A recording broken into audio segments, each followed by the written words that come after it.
En esta mañana, amados hermanos, quiero ir a un texto que ustedes ya han escuchado seguramente muchas veces. Nosotros, por lo menos acá en la iglesia, lo hemos visto en profundidad. Una afirmación categórica, una verdad absoluta, gloriosa de los labios de nuestro Señor Jesucristo en el Evangelio de Juan. Si por favor abren en el Evangelio de Juan y van al capítulo 16. Interesante ir al contexto. Nuestro Señor Jesucristo está literalmente en los minutos antes de ir al huerto de Getsemaní, donde Él hace la oración, ese ruego que nosotros no lo podemos ni siquiera comprender. Llegó a sudar gotas de sangre y sabiendo lo que le esperaba. Y no me refiero al horror que Él iba a vivir en la cruz, porque eso no era lo que a Él le preocupaba. Él sabía que Él en la cruz iba a beber toda la copa de la ira de Dios. Y nosotros eso no lo podemos comprender. Es imposible para nosotros poder entender lo que le esperaba. Latigazos y todo lo otro fue espantoso humanamente hablando, pero Él sabía.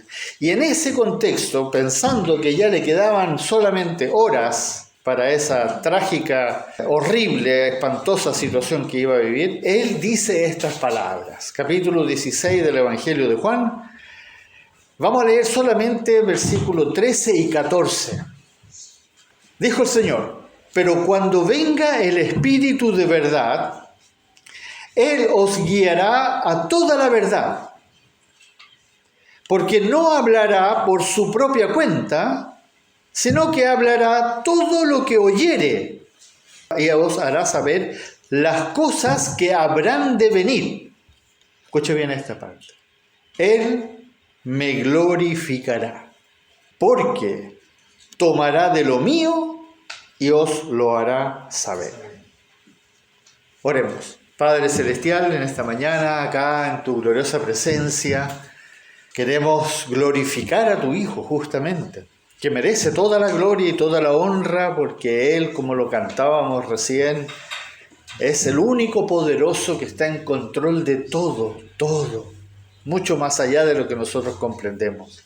Pero por sobre todo eso, Él es el único Dios verdadero y la vida eterna. Y por eso te pedimos, Padre, en esta mañana que abras los ojos de nuestro entendimiento para que tu palabra, tu espíritu, como lo dijo el Señor aquí, sea ahora hablando a nuestro entendimiento, a nuestra alma, a nuestra mente y corazón. Gracias, Padre. En el nombre de Jesús oramos. Amén. Esta enseñanza que hizo nuestro Señor Jesucristo aquí, todo en realidad comienza en el capítulo 13 de Juan. De ahí en adelante Él estaba solo con los 11 discípulos, Judas ya había salido, y comienza la enseñanza más medular del Nuevo Testamento. Todo aquel que no ha estudiado en profundidad del capítulo 13 al capítulo 17, se pierde algo que es, como lo dicen Proverbios, más dulce que la miel, que más valioso que el oro, porque es algo que el hombre no puede entender si el Espíritu no lo revela. Esta enseñanza que hizo nuestro Señor es la que nos explica cuál es la forma en que el Espíritu Santo va a obrar en nosotros. Según esta enseñanza, podemos aprender 7 cosas. De estos dos versículos, podemos aprender 7 cosas que todos nosotros que hemos nacido de nuevo por gracia inmerecida necesitamos entender para poder hacer algo que nos manda el Señor en su palabra, que es examinarnos a nosotros mismos. ¿Por qué debemos examinarnos a nosotros mismos? Bueno, en el versículo que lo dice es para ver si estamos en la fe. En el fondo, si estamos en el verdadero, como el Señor lo dice al final en Primera de Juan. Lo primero que nos declara el Señor es quién es el Espíritu Santo. Y comienza diciendo en el versículo 13, cuando venga, ¿quién? ¿Quién dice? No dice el Espíritu Santo. Dice el Espíritu de verdad. Esto se repite en otras partes de la Escritura, aquí mismo, si ustedes van al capítulo 14, el capítulo 15, también lo vuelve a decir.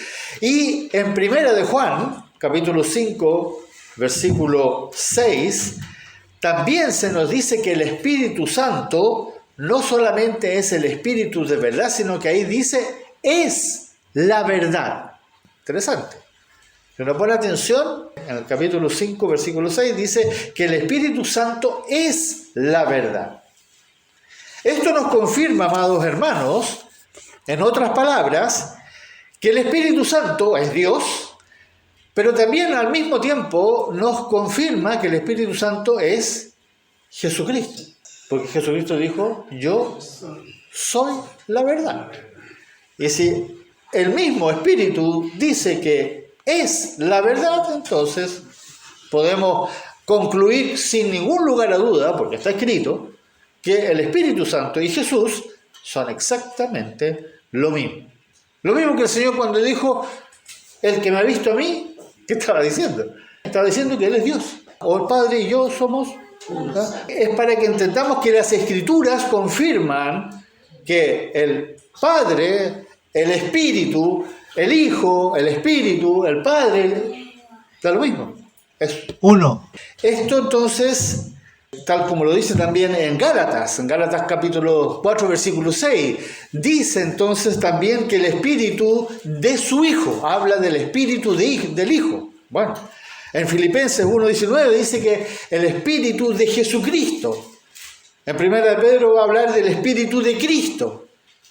El Espíritu Santo es el Espíritu de verdad, es el Espíritu de Cristo, es Dios. Ese es el primer punto que tenemos que tener claro. Segundo, el Señor agrega aquí en el versículo 13, Él, refiriéndose al Espíritu Santo, al Espíritu de verdad, os guiará a toda la verdad. Pongan atención a ese detalle. Y esto nos enseña algo sumamente importante, que la obra que el Espíritu Santo, el Espíritu de verdad, hará en medio de nosotros, va a ser guiarnos a toda la verdad. Pongan atención a esas tres cosas que en un pasaje tan cortito nos dice, tres cosas. Toda la verdad. Habla de toda la verdad. Nos va a guiar a toda la verdad. No solo a la verdad más importante, no solo a algunas de las verdades que el Señor Jesucristo dijo, sino que a toda la verdad. Y uno dice, pero un momento, el Señor, la palabra misma dice aquí en Juan, que si se hubieran escrito todas las cosas que Jesús dijo, no cabrían los libros en este mundo. Entonces uno dice, pero un momento, nosotros tenemos esto nomás. Entonces alguien podría argumentar, no, un momento, pero aquí el Señor se equivocó, se quiso decir algo y no lo dijo correctamente. No, el Señor no se equivoca, obviamente. Toda la verdad. ¿Qué toda verdad? Solamente la que nosotros somos capaces de recibir y necesitamos. El resto no es necesario que lo sepamos. Lo vamos a saber cuando estemos en la presencia. Pero toda la verdad que nosotros necesitamos. Y por eso, en su sabiduría, Dios finalmente nos dejó escrito toda la verdad que nosotros necesitamos como seres humanos. Por otra parte, si ustedes se fijan bien ahí en ese mismo versículo, el Señor va a hacer un énfasis. Dice, toda, ¿qué cosa? La verdad. No dijo a toda verdad, dijo a toda la verdad. Todas esas palabritas tienen una importancia. Cuando uno se detiene un poco y las empieza a reflexionar, uno se empieza a dar cuenta de que, verdad, dice toda la verdad. ¿Por qué enfatizó tanto en ese artículo? Porque hay una sola verdad. Hermanos amados, no nos confundamos. El Señor fue absolutamente claro y con eso selló algo que el ser humano rechaza de raíz. Los incrédulos, obviamente, los que todavía no. Yo antes de conocer al Señor, antes de nacer de nuevo, yo también decía, no, bueno, Jesucristo era muy sabio, era un profeta, era maravilloso, pero Buda también, y bueno, Krishna, ¿para qué decir? Y yo estudiaba filosofías orientales y todo, había muchas verdades. No, Jesucristo dijo bien claramente, sin entrar a hacer una gran disertación, dijo, yo soy la verdad. Y se acabó. Ahí se corta toda especulación, opinión, sugerencia, ideología, etc. Se acabó. Él es la verdad. No hay otra verdad. No entendamos mal que la ciencia y la química y la física pueden presentar verdades con respecto a lo creado. Sí, por supuesto. Pero ¿quién creó esto? Jesucristo. ¿Quién lo sustenta? Jesucristo. ¿De dónde emana todo? De Jesucristo. Pero Él es esa verdad absoluta. Entonces, 3 cosas. Toda la verdad. 3 cosas que siempre tenemos que tener muy, muy claras. Hay una sola verdad. Toda esa verdad está aquí, no necesitamos nada más. Al Señor no se le olvidó una coma, una palabrita por acá. No era necesario nada más. Si nosotros entendemos esto, si nosotros verdaderamente nos alimentamos con esta verdad, nuestro espíritu va a entender y obedecer al Espíritu Santo que está en nosotros. Con este énfasis se nos confirma entonces categóricamente y enfáticamente que hay una sola verdad. Jesucristo es la verdad. Y ahora viene el tercer punto. Si ustedes se fijan ahí en el versículo 13, el tercer punto dice algo muy importante que hoy día en el mundo evangélico no lo están entendiendo. Miren lo que dice después de que dice toda la verdad, punto y coma, para comenzar otra verdad. Porque no hablará por su propia cuenta. Porque no hablará por su propia cuenta. ¿Pusieron atención a esas palabras? No hablará por su propia cuenta.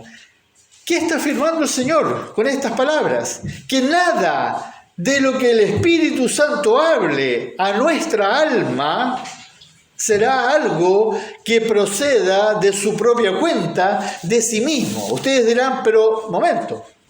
Sí, el Espíritu Santo es Dios. El Espíritu Santo puede decir lo que quiere. Sí, pero nosotros, una de las cosas que tenemos que entender, que Dios estableció un orden. Desde el comienzo y desde antes de la fundación del mundo, Dios decidió que iba a haber un orden. Y el orden funciona de la manera en que Dios le habla al Hijo, el Hijo le habla al Espíritu Santo y el Espíritu Santo nos habla a nosotros.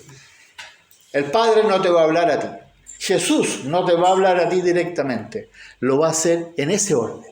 Muy importante poner atención. Todo lo que el Espíritu diga, enseñe, habla, profetice, será de acuerdo a lo que Jesucristo predicó y enseñó. ¿Y cómo sabemos esto? Por lo que dice justamente en este cuarto punto. Sigan en el versículo 13. Miren lo que dice ahí.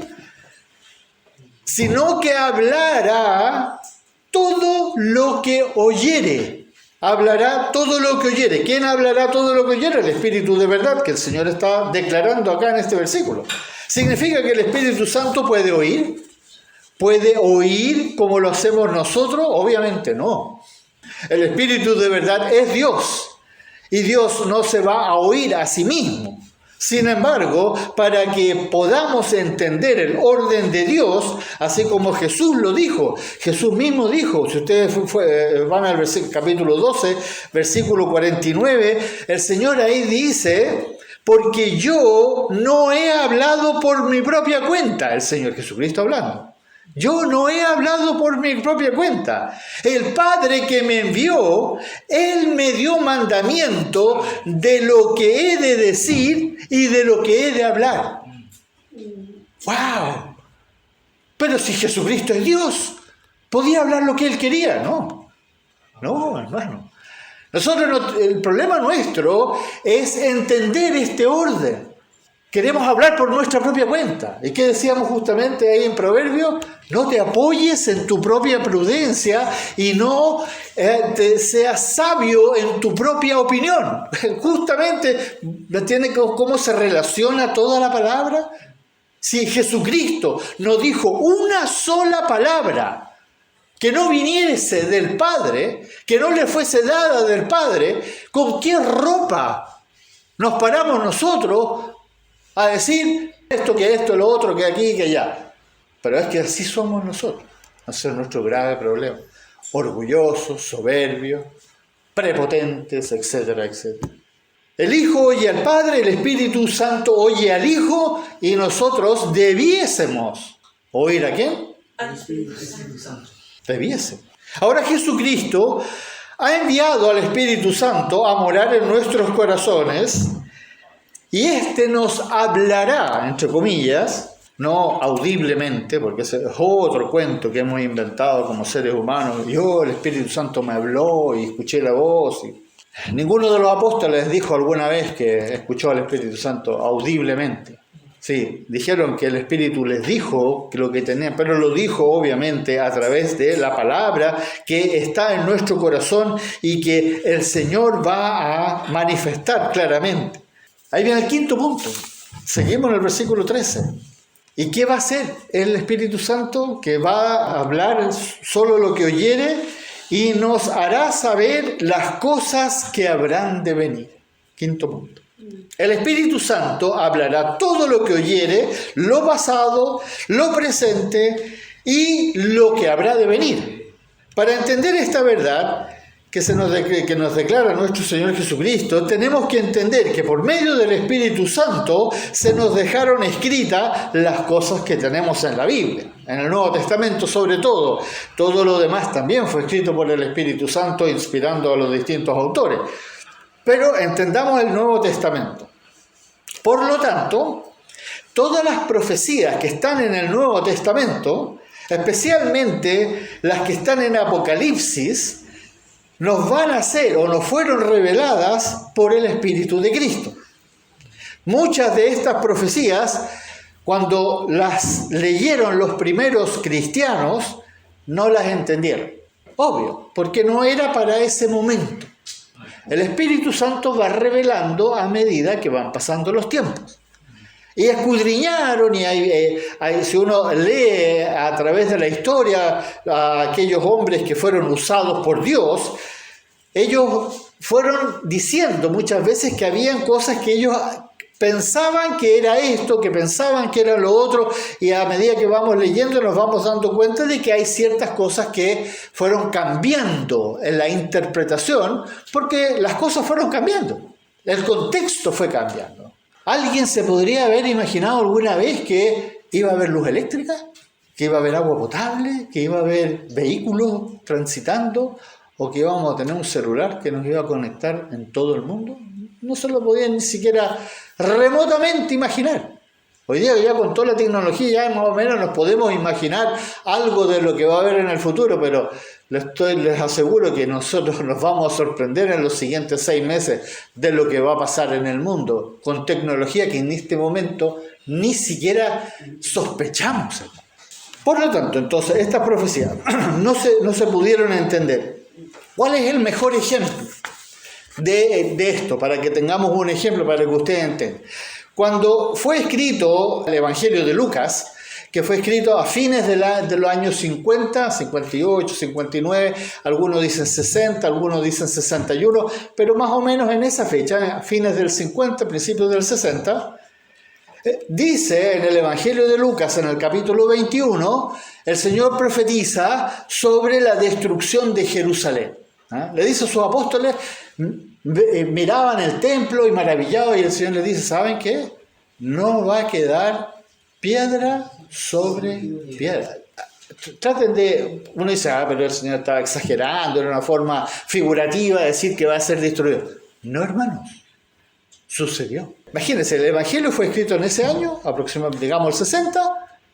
10 años después, Jerusalén fue completamente nivelada. No quedó piedra sobre piedra. Para que no quede piedra sobre piedra, Los romanos tuvieron que verdaderamente trabajar duro, muy duro, pero lo hicieron, lo lograron. Jerusalén fue borrada del mapa y los judíos fueron esparcidos por todo el mundo. Y se acabó Israel. Eso estaba profetizando el Señor. Y cuando finalmente circuló el Evangelio de Lucas, entonces la gente lo leía y decía, ¡oh, qué horror! Va a pasar en algún día, en el futuro, qué sé yo. 10 años más tarde se cumplió esa profecía.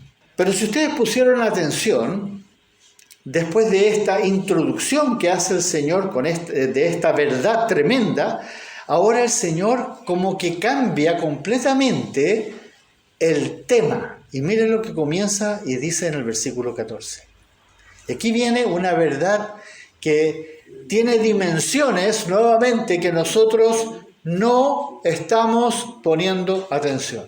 Si ustedes ponen atención a esto, ustedes se van a dar cuenta de que aquí mucho de lo que está pasando en el mundo cristiano evangélico es farsa, con esta verdad. Está ahí, lo dijo el Señor. No lo dijo Pablo, porque algunos dicen, bueno, lo que dice Pablo, lo que dice Pedro, qué sé yo. No. Ahí está hablando el Señor y está hablando al final de su ministerio. Él me glorificará. Comienza con ese, Él me glorificará, refiriéndose ¿a quién? Al Espíritu de verdad. Tal vez la doctrina más importante de estas palabras que dijo el Señor Jesucristo, aquí en este capítulo 16, es ese, Él me glorificará. No glorificará al Padre. El Espíritu Santo no vino a glorificar a Dios Padre. Pongan atención. Él me glorificará, dijo el Señor. Esto también se conjuga perfectamente con lo que el Señor dijo en el mismo capítulo 15 anteriormente, cuando en el versículo 26, cuando dice, cuando venga el Consolador, Él dará testimonio acerca de mí, no del Padre. Ustedes podrán decir, pero un momento, si todo se trata para la gloria de Dios. Sí, por supuesto. Por supuesto que es todo para la gloria de Dios y únicamente para la gloria de Dios. Pero tú y yo y cualquier ser humano, cualquier hijo de Dios nacido de nuevo por la gracia inmerecida, no puede glorificar al Padre sino antes glorifica al Hijo. Amén. Si tú no glorificas a Jesucristo, da lo mismo lo que hagas, digas, pretendas o sueñas o sientas, no vas a glorificar jamás al Padre que está en los cielos. El Padre no te ve, no te escucha, no sabe nada de ti, sino es a través de su Hijo unigénito. Amén. Ahora, ustedes dirán, pero, Pastor Don, ¿eso se le ocurre a usted? Capítulo 5, vayan en capítulo 5 de Juan, para que lo escuchen al Señor decirlo, porque si no, podría yo estar inventando una doctrina. Capítulo 5 de Juan, versículo 23. El que lo encuentre, por favor, párese y léalo en voz alta, sin lugar a dudas, sin temor. Párese, por favor. Ya, léelo. Versículo 23. Dice, para que todos honren al Hijo, como honrar al Padre. El que no honra al Hijo, no honra al Padre. Gracias, hermano. ¿Quedó claro? El que no honra al Hijo, ahí se corta. Ahí está el problema grande del cristianismo. El que no honra al Hijo, no honra al Padre que lo envió. Y el Señor aquí dijo entonces que, si ustedes se fijan en este versículo 14, Él me glorificará, punto y coma. Ahí está esa categórica verdad. Una verdad absoluta que es imborrable, que es incuestionable, que no se puede debatir y que ojalá nunca se nos borre de nuestra mente y quedamos así como cuando leemos, yo soy la verdad, yo soy el camino, yo soy la vida, esas categóricas verdades que dijo el Señor. Aquí Él dice, Él me glorificará. Y ahora da la explicación, bien cortita. Miren lo que dice. Porque tomará de lo mío y os lo hará saber. Tomará de lo mío y os lo hará saber. A ver, aquí viene una parte importante que nosotros tenemos que poner atención. Tomará todo lo que es de Cristo. para entender esta extraordinaria verdad que dijo nuestro Señor, nos ayudaría a entender, si hacemos la pregunta, ¿a qué se refiere con tomará de lo mío? Esta verdad, tomará de lo mío, tiene dos caras. Una es que lo que el Espíritu Santo iba a hacer, y la otra es el resultado de lo que Él iba a hacer. Porque está hablando en el futuro. Tomará. Dice, no dice tomó de lo mío, sino lo tomará de lo mío y os lo hará saber. Está hablando en el futuro, está profetizando el Señor, ¿no es cierto? Entonces es lo que el Espíritu Santo iba a hacer. ¿Cuándo comenzó a obrar el Espíritu Santo? ¿Cuándo comenzó Él a glorificar a Jesucristo? ¿Se ha puesto a pensar eso en algún momento? ¿En qué momento comienza el Espíritu Santo a glorificar a Jesucristo? Fuerte. Amén. En Pentecostés. Hasta Pentecostés, la obra del Espíritu Santo era meramente una obra parcial, temporal, circunstancial. Lo hizo obviamente desde el comienzo de la creación, pero era porque todavía no había venido a glorificar a Jesucristo. El propósito del Espíritu Santo siempre fue preparar todo para la venida del Señor Jesucristo, como todo el Antiguo Testamento lo atestigua. Y en el momento en que el Señor asciende a los cielos, entonces, ¿qué hizo el Señor? Envió su Espíritu. Y como lo hemos dicho anteriormente, en ese momento, en Pentecostés, pasó algo, lo primero que pasó. ¿No? Muchas veces no se habla de esto y lo hemos visto. Aquellos que habían creído en el Señor, entre comillas, nacieron de nuevo. Hasta ese momento, ningún ser humano en la tierra había nacido de nuevo. Los apóstoles no habían nacido de nuevo. Habían caminado con el Señor, habían aprendido de Él, pero todavía no tenían el don de la fe.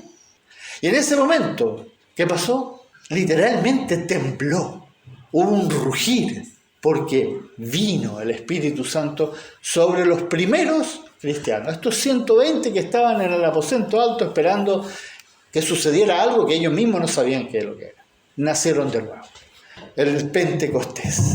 Ahí en el libro de los Hechos, ahí fueron llenos del Espíritu Santo. Se cumplió la profecía justamente que el Señor había dicho 10 días antes, cuando Él ascendió a los cielos. Justo antes de ascender a los cielos, ¿qué le dijo a sus apóstoles? Ahí está en el libro de los Hechos, capítulo 1, versículo 8.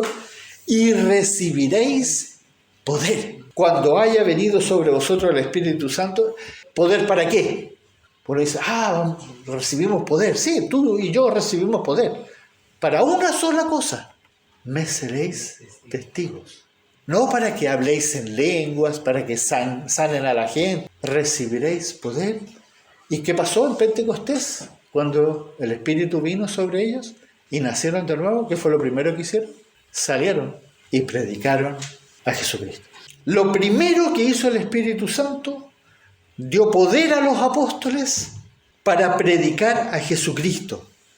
De ahí en adelante, llevó a los cristianos a todas partes predicando y glorificando a Jesucristo. Tal como finalmente el mismo Señor lo hizo con Pablo. Él me servirá a mí. Él me predicará a mí delante de los hombres. A los pocos años de la existencia de la iglesia, el Espíritu Santo comenzó la segunda gran obra, que es justamente a escribir el Nuevo Testamento. Y esto fue, como les digo, del año 50 en adelante. Ya hay que entender que Pentecostés sucede aproximadamente en el año 30, 29-30 después de Cristo, en nuestra era, en este calendario que nosotros tenemos hoy día, que no es el mismo calendario judío. Y de ahí en adelante la iglesia predica nomás, no hay escrito, no hay ningún papel, no hay ninguna hoja, nada, el Espíritu no escribió nada, hasta que tomó al primer hombre y lo empezó a usar para escribir palabras de Dios. Y ahí hay diferentes opiniones, unos dicen que Marcos, otros dicen que Romanos, etc. Bueno, da lo mismo cómo, pero la cosa es que de ahí en adelante empezaron a aparecer los primeros escritos santos, estos que tenemos acá hoy día, que se compilaron casi 200 años después. El Espíritu Santo comienza a inspirar a ciertos hombres, a 8 hombres. En realidad no usó más, usó solamente 8. Si ustedes sacan la cuenta, son 8 hombres. Nosotros hoy tenemos la palabra de Dios en nuestra mano, ya compilada, ordenada, totalmente estudiada, reflexionada, separada por versículos, capítulos, etc. Tenemos algo en nuestra mano que está completamente entendido. Y a pesar de eso, cuando lo leemos, se nos pasan 1000 cosas por delante porque no ponemos atención a los detalles. Entonces leemos tan rápido que el Espíritu nos está tratando de enseñar algo y ya se pasó de largo, ya pasó de largo y pasó de largo y vamos y terminamos y dijimos, leí el Nuevo Testamento en 3 meses. No sé si aplaudirte o llorar, porque no entendiste nada. ¿Cuántos han llegado, pastor, me leí la Biblia en 1 año? Léanla despacio y dejen que el Espíritu ayude a digerir y a nutrirse verdaderamente, como lo estamos haciendo. Por eso una prédica, hermanos, es absolutamente vital. Este momento que el Señor decidió llevar a cabo en su iglesia es vital, pero si es expositiva, obviamente si es refiriéndose a la palabra, para que vaya entrando en nosotros y quede ahí, para que el Espíritu nos pueda ir recordando. Pero la obra, entonces, de glorificación de Jesucristo por medio del Espíritu Santo, principalmente se va a realizar no en la escritura del Nuevo Testamento, no en la predicación, sino que en el corazón de cada uno de nosotros. Esa es la obra principal. El Señor envió su Espíritu a ti y a mí para que ese Espíritu, su Espíritu, el Espíritu de Dios, el Espíritu Santo, ahora glorifique a Jesucristo en tu corazón. Amén. Como lo mencionamos, Él me glorificará. Lo dijo el Señor a sus apóstoles y hoy es para nosotros. ¿Cómo podemos entonces entender esto? ¿Cómo puedo yo saber si eso es una realidad? Y aquí viene ahora la conclusión de esto. ¿Cómo puedo yo saber? Si tú te examinas a ti mismo. Y a la luz de esta verdad. Porque a veces uno se examina a la luz de lo que leyó en Filipenses o lo que leyó, en Primera de Pedro, etcétera, etcétera. Está bien, está bien. Pero ahora examínate a la luz de esto. Muy simple. Todo nacido de nuevo tiene ¿qué cosa? El Espíritu de Cristo. Eso es imposible que tú hayas nacido de nuevo y no tengas el Espíritu Santo. Lo tienes. Partamos de eso, ¿no? Y el Señor se lo dijo claramente a Nicodemo, capítulo 3, versículo 5. Es necesario que nacer del agua y del Espíritu. No puedes nacer de nuevo sin que el Espíritu Santo esté en ti. Mora en tu corazón, estás sellado con el Espíritu Santo. Cuando el Espíritu de verdad está obrando en un cristiano, este va a ser un verdadero seguidor de Cristo. Seguidor de Cristo. Como el Señor lo dijo claramente, yo soy el buen pastor, conozco mis ovejas, ellas oyen mi voz, ¿y qué hacen? Sí. Me siguen. No dicen siguen a mi Padre, me siguen. Pongan atención. Si somos seguidores de Cristo, entonces debiéramos hacer lo que le pasó a los apóstoles cuando nacieron de nuevo. ¿Qué hicieron ellos? Empezaron a obedecer los mandamientos, hablaron, predicaron a Jesucristo, hablaron de Jesucristo, no de Dios, de Jesucristo. Que Él es Dios, sí, tú puedes decirlo, por supuesto, están glorificando a Jesucristo. Vas a querer tener una relación con Él, que es lo que el Señor dijo, conózcanme. Yo os he dado entendimiento, ¿para qué cosa dijo? Para conocer al que es verdadero. Y estamos en el verdadero. ¿Por qué? Porque estamos en el Espíritu Santo, está en nosotros, estamos en Él. Para conocerle, para saber todo con respecto a Jesucristo. Y eso es lo que el Padre, al Padre como que lo llena de gozo cuando nos ve a nosotros queriendo conocer a su Hijo. Es lo que más adora. No le interesa toda la religiosidad y todos los cumplimientos de la ley y todas las tonteras que se nos ocurren a nosotros como religiosos, que tenemos que tener templos y tenemos que hacer esto y tenemos que hacer lo otro. Todo eso está bonito y bien, pero no, eso no es lo que me interesa, dice Dios. Conozcan a mi Hijo. Quiero aquel que busca a mi Hijo, aunque se equivoque, pero lo está buscando, que quiere conocerlo, que quiere tener una relación con mi Hijo, a ese es bienaventurado. Amar a Jesucristo. Recuerden que hay una sola forma de amar a Jesucristo. Él lo dijo, nosotros lo hemos visto, le hemos dado como duro al tema, pero nosotros tenemos que entender. El gran problema dentro de la iglesia es que yo amo a Dios. Y Dios te dice, pero ¿de qué me estás hablando?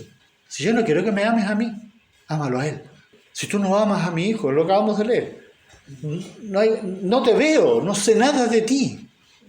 Pero el problema es que, yo amo a Jesucristo, yo amo a Jesús, yo le canto a Jesús. No, pero ¿cómo dijo mi Hijo? ¿Cómo dice el Señor que le tenemos que amar? Hay una sola forma de amarle. Y no es diciéndole cosas lindas, no es hablando cosas lindas de Él en la calle. No. Hay una sola forma. Y lo dijo Él. Y lo repitió 3 veces para que no quedara ningún error. Capítulo 14, ustedes lo pueden buscar. Solamente si guardan mis mandamientos. Solamente si guardan mis mandamientos. Ahí se acabó. En los mandamientos no dice cántenme canciones, no me hagan vigilias, no me celebren, no dice nada de eso. Dice solamente obedézcanme. ¿Te conoces sus mandamientos? Son 70, por si acaso, están en el Nuevo Testamento. No hay una lista, están ahí, son 70. Trata de buscarlos y trata de estudiarlos, trata de penetrar en ellos. Deja que el Espíritu te ayude. Si para eso está el Espíritu. El Señor lo acaba de decir. Tomará de lo mío y os lo hará saber. No intentemos de buscar a una iglesia, una doctrina, una teología. No, hermano, si está ahí, está aquí. Tú tienes el Espíritu. ¿Para qué te confundes? Pero hazlo. Porque de otra manera te estás engañando a ti mismo. Estás creyendo que estás muy bien con Jesús, con Dios, con todo el cuento, cuando no estás amando al Hijo. El que no ama al Hijo, obviamente, no ama al Padre, no ama a Dios. Entendámoslo, no hay forma de saltarse esto. Él lo estableció. No tú, ni la religión, ni los bautistas, ni los pentecostales, ni los anglicanos. No, hermano, lo dijo Él. Orar al Padre. ¿Cómo oras tú al Padre? Como tú quieres, como a ti te gusta, como tú sientes, como te inspira. No, hermano, está escrito. 5 veces lo dijo el Señor. Solamente si oras en el nombre de Jesús. Amén. Y solamente si oras al Padre. No puedes orar al Espíritu Santo, no puedes orar directamente a Jesucristo. Si vas a pedir, tienes que orar como lo dijo el Señor. Está escrito.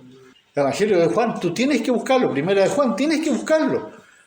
¿Por qué lo escribió el Señor al final del primer siglo? Porque la iglesia estaba orando equivocadamente. Entiendan que el Evangelio de Juan y la primera carta de Juan fueron escritos en el año 95. ¿Por qué? Porque habían errores y tenía que ser corregido. Una iglesia que era santa, que era dedicada al Señor y todo, pero ¿por qué se escribió el Apocalipsis también al final de ese primer siglo? Porque había que corregir ciertos errores. Oren al Padre en el nombre de Jesús.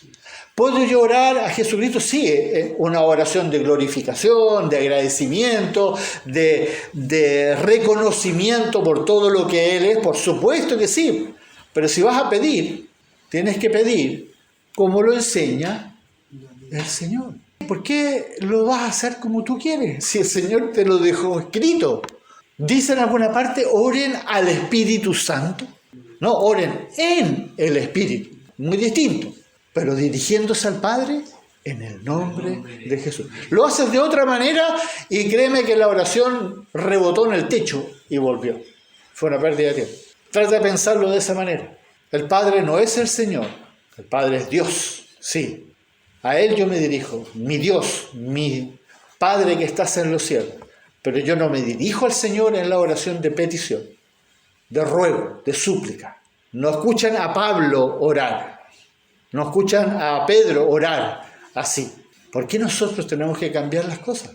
¿Por qué insistimos en que no, es que eso fue en los tiempos pasados, nosotros ahora sabemos más, o somos mejores, o somos, no sé, algo especial? No, hermano. Cuando guardas los mandamientos, piensa eso, buscar primeramente el reino de Dios y su justicia. ¿Por qué vas a hacer otra cosa? Si tu vida está centrada en Cristo, rendida a sus pies, caminando, como Él dice, en sus pisadas, en ese momento el Espíritu Santo que está en ti va a llevarte a ti a glorificarle a Él. Todo esto y mucho más solamente será posible porque el Espíritu de Cristo va a tomar la esencia de Cristo, de nuestro Señor, de todo lo que Él es. Recuerden que Jesucristo es todo y nos lo hará saber. En otras palabras, lo va a manifestar con poder en nosotros, tanto en el entendimiento, en nuestra alma, como en nuestro espíritu a través de lo que hacemos. Una cosa, primero tenemos que recibir la información, tiene que ser internalizada y luego obrada. La fe puesta por obras. Fe sin obras, se finí, no existe.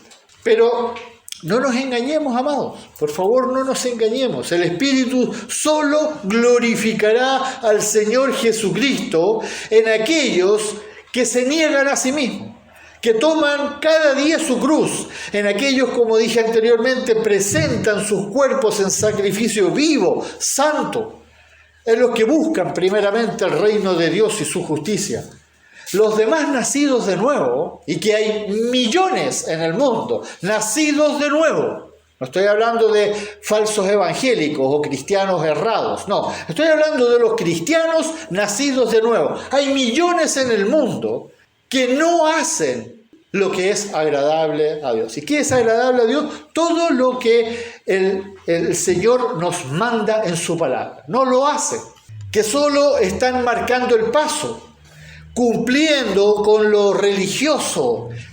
Todo eso que ellos dicen, sí, yo tengo una Biblia, yo oro de vez en cuando, yo leo de vez en cuando, yo escucho un devocional y marcan el paso, van de vez en cuando a la iglesia, pero siguen siendo amigos del mundo, siguen todavía amando las cosas que están en el mundo. Estamos pegados, por eso lo que yo les decía al comienzo, estamos en tiempos peligrosos, hermano. Nosotros somos los millonarios del mundo, y les vuelvo a repetir eso. Y por eso tenemos tantas cosas a nuestro alrededor que prácticamente nos tienen atados, nos fatigan, porque las tenemos a nuestra disposición y las queremos obtener. Estamos endeudados hasta más allá de nuestras cuentas, porque tenemos tarjetas de crédito. Hermanos amados, estamos atados. Y si no tomamos en serio esto que el Señor nos está diciendo, nosotros vamos a sufrir una terrible desilusión. Terrible desilusión. Buscamos bendiciones, buscamos satisfacción, placeres, divertirnos. Esos hijos de Dios, esos que no están haciendo eso que el Señor nos manda, presentar nuestros cuerpos en sacrificio vivo, tomar nuestra cruz, verdaderamente negarnos a nosotros mismos, santificarnos, todo lo que va completamente en contra de nuestra naturaleza humana, esos hijos de Dios están muy mal, porque no se están examinando a sí mismos a la luz de la palabra y peor, están entristeciendo al Espíritu Santo. ¿Por qué? Porque no le permiten al Espíritu Santo, al Espíritu de Cristo, que fue enviado a nosotros, glorificar a Jesucristo, que es lo que el Señor nos acaba de decir. Sino que quieren glorificar a Dios como ellos quieren. Y por eso, si no me gustó esta iglesia no pasa nada, yo me voy a la otra. Ahí están glorificando a Jesucristo. Sí, porque a ti te gusta cómo saltan, cantan o hacen lo que hacen. Pero van a una iglesia donde se predica solamente la palabra. No. Entonces, o yo estoy equivocado, o el Señor se equivocó cuando dijo esto y no lo dijo correctamente. Habría que como corregirlo, decirle al Señor, a ver, parece que aquí te equivocaste. El Espíritu Santo solo te va a glorificar a ti, La iglesia evangélica en el mundo y todas las denominaciones, hermanos. No estoy hablando de ninguna en particular. Lamentablemente los pentecostales fueron usados equivocadamente ahí en 1900 en California para caer en el error de la iglesia de la Odisea y salirse por el camino equivocado. ¿Y qué hicieron? Glorificaron al Espíritu Santo. Y contaminaron especialmente a Latinoamérica. Ahora la contaminación se fue a África. Ustedes no se imaginan lo que está pasando en África con la iglesia pentecostal.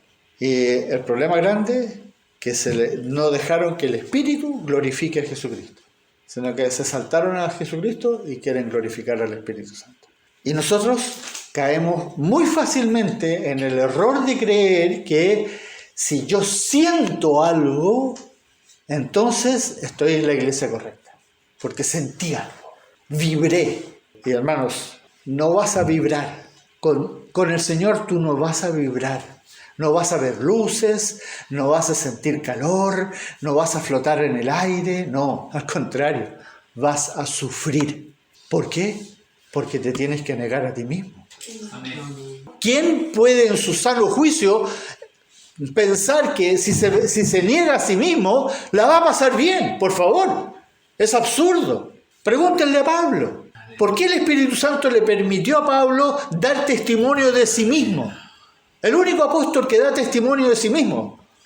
Pero no es para que nosotros glorifiquemos a Pablo, sino que para que entendamos que si vamos a ser un hombre que se niega a sí mismo, que toma su cruz cada día, que presenta su cuerpo en sacrificio vivo, santo, agradable al Señor, que verdaderamente se rinde a los pies del Señor en absoluta santificación y obediencia, va a pasarla espantoso.